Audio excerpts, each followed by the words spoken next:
Those who have fought war in the name or spirit of the United States have died and been buried in all parts of the world since the beginning. We know about those of the two world wars who rest in the cemeteries of the American Battle Monuments Commission, but there are others.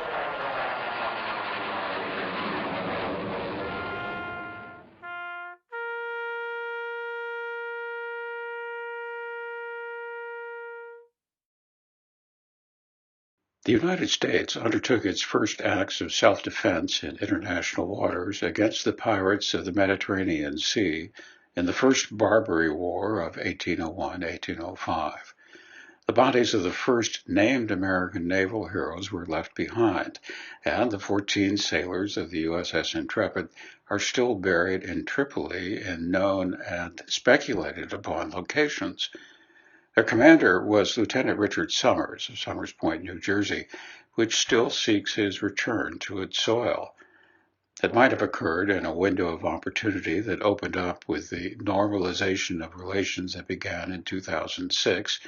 4 of the unnamed graves of the old Protestant cemetery on Tripoli Bay were visited by U.S. military attaché Brian Linville, Ambassador Richard Kretz, and his wife Annette in 2011. The U.S. Navy, however, would not participate in the effort, and the window was closed. It is believed that Richard Summers is buried beneath Martyrs Square. Dartmoor Prison, opened in 1809 and still in use near Princetown, England, held 6,500 Americans over the course of the War of 1812. The wooden bench looks toward a stone memorial to the 271 of them who are still buried beneath the rich green lawn. We know their names, hometowns, and the ships from which they were taken prisoner. American naval officers of the time were often more respectfully treated by their British counterparts. Commander of the USS Argus, William Allen of Rhode Island, and his midshipman, Richard Delphi of Washington, were buried with honors in the south yard of St. Andrew's Church in Plymouth. As the yard disappeared beneath the streets of the growing city in the following decades, all that could be found of William Allen and Richard Delphi were their gravestones, which are now cemented into the doorway of the church's Priston House. A developer's plan in 1997 to build condominiums on this shore of the northwest arm of Halifax Harbor in Nova Scotia led to the re-emergence of a cemetery that should not have been forgotten. Dead Man's Island had been the creation of the British Melville Island Prison during the War of 1812. It became a place of recreation for the people of Halifax in the following century, and eventually unused land. As community groups began to protest the city's agreement to allow its development, a list of 195 Americans buried in its prominent hill emerged from the archives of the British Admiralty. This memorial stone holds their names and was placed by the U.S. Veterans Administration in 2005. When Jay Richley of Saginaw, Michigan, and Hobart Ledford, hometown unknown, were killed in the punitive expedition to Mexico in 1916, their families chose to leave them where they had been temporarily buried on a ranch at Santa Cruz de Villegas. Were eventually forgotten. In 2009, Ron Bridgman, an Arizonan with an interest in the Mexican Revolution, set out in search of a burial place he had only heard about anecdotally and found it on Google Earth. The graves are visited and maintained each year. At the outset of World War I, American men began secretly to cross the border with Canada to join British Commonwealth forces, and by war's end, an official number of 35,000 American citizens had joined the fight in this way.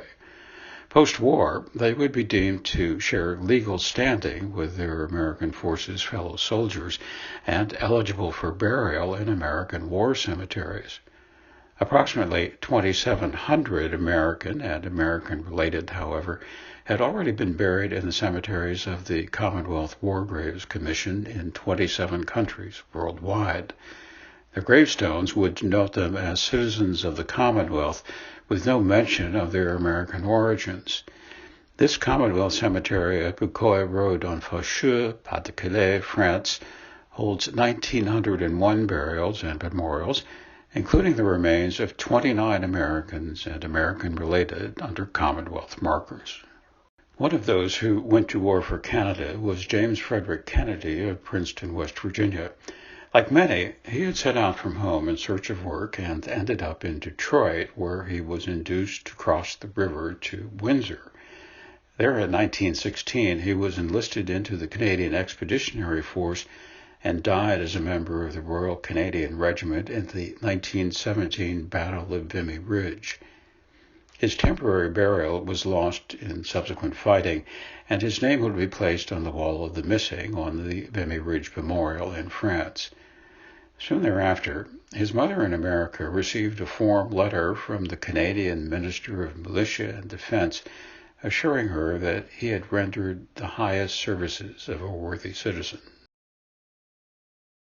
The so-called Polar Bear expedition to the Russian Arctic in 1918 was an Allied attempt to keep Germany busy in Russia and Russian war material out of German hands. 5,000 Americans were sent to the region of Archangel near the White Sea. It would take until 1934 to bring home all but approximately 30 of the 244 dead, most to their home in Michigan. The picture is from an inventory of graves in a temporary cemetery. Though buried side by side at the same time, the remains of Alfred E. Little, hometown unknown, were eventually returned. The remains of Joseph D. Marchlewski of Alpena have been lost.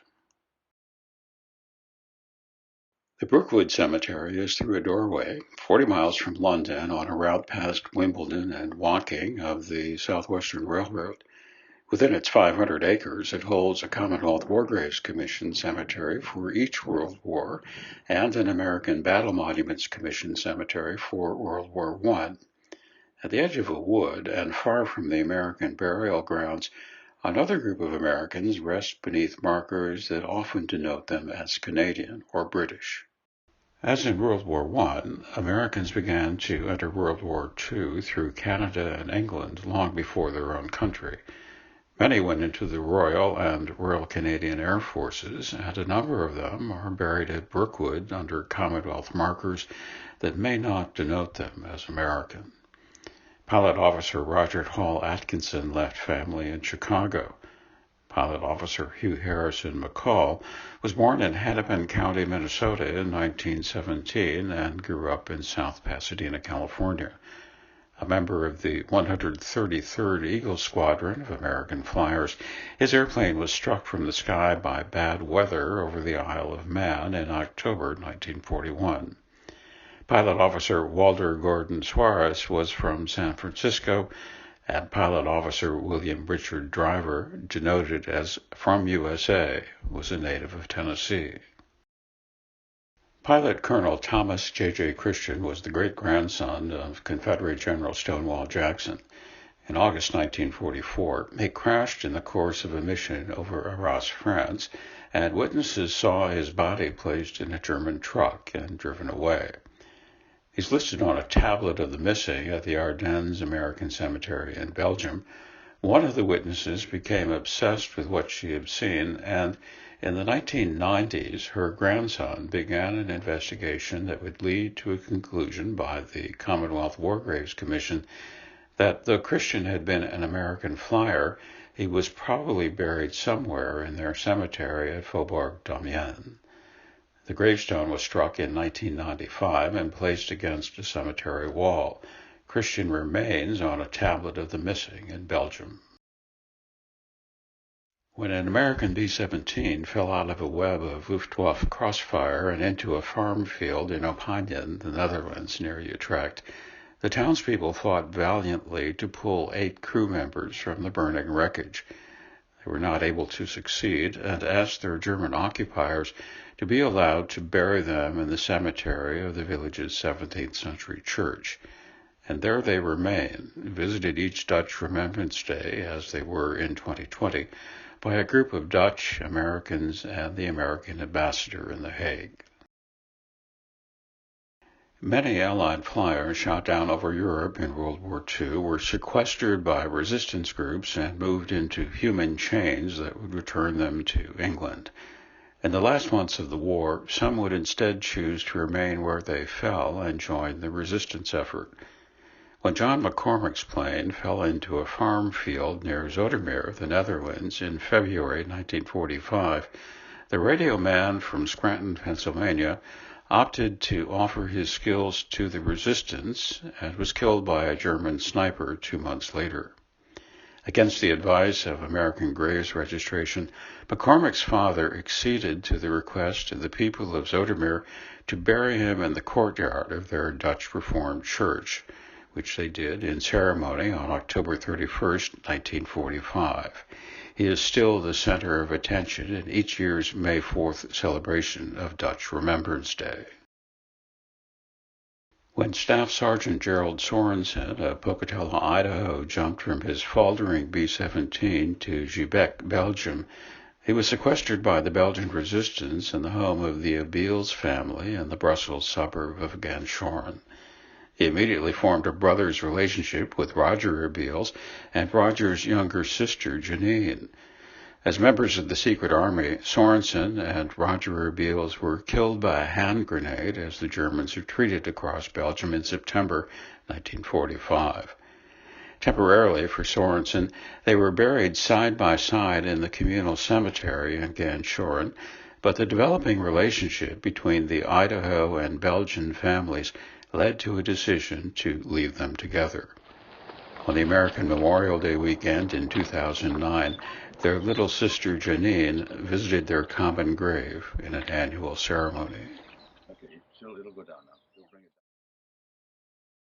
down. World War II brought the denotation of American origin on some, but not all, gravestones of the Commonwealth War Graves Commission. The Commonwealth War Graves plot of the New Eastern Cemetery in Amsterdam, the Netherlands, holds Americans of the Royal Canadian Air Force. The graves of Pilot Officer Cecil William Simmons of Winston-Salem, North Carolina, and Sergeant Peter Prime of Oconomowoc, Wisconsin, denote them as of USA.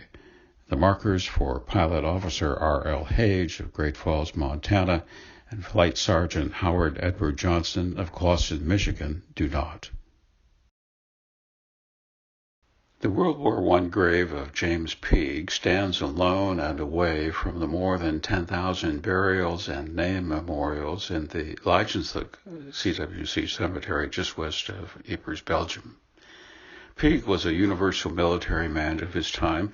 Born in Nashville, attended the Virginia Military Institute and the Annapolis Naval Academy, worked with the Army Surgeon General in the building of the Panama Canal, commanded the military pier of the 1907 Jamestown Exposition, naval service in the Mediterranean and North Atlantic, first lieutenant in the punitive expedition, command of British and American artillery forces in World War I Belgium, command of the 117th Infantry in action near Ypres, where on July 18, 1918, he was shot through the heart by a German sniper. Like thousands of American forces dead, he had been buried temporarily in a Commonwealth War Graves cemetery with the intention of eventual transfer home to America or to nearby Flanders Field. For reasons that are unclear, the decision was made by his family that he was to remain at Leijensluck with his fellow Americans. But over time, all were moved on from his midst, and he was left alone. In 2009, Jerry Sheridan and Laura Hoffman of the American Overseas Memorial Day Association Belgium conducted a Memorial Day ceremony in his honor. The boombox will play the American and Belgian national anthems. In the decades since then, the number of those paying their respects to James Peake has grown with each year. Leijensluck also holds more than 40 Americans and American-related under markers denoting them as Canadian, and they too have come to be honored by the American Overseas Memorial Day Association as representatives of more than 500 such American burials and memorials in 93 of the Commonwealth cemeteries of Belgium.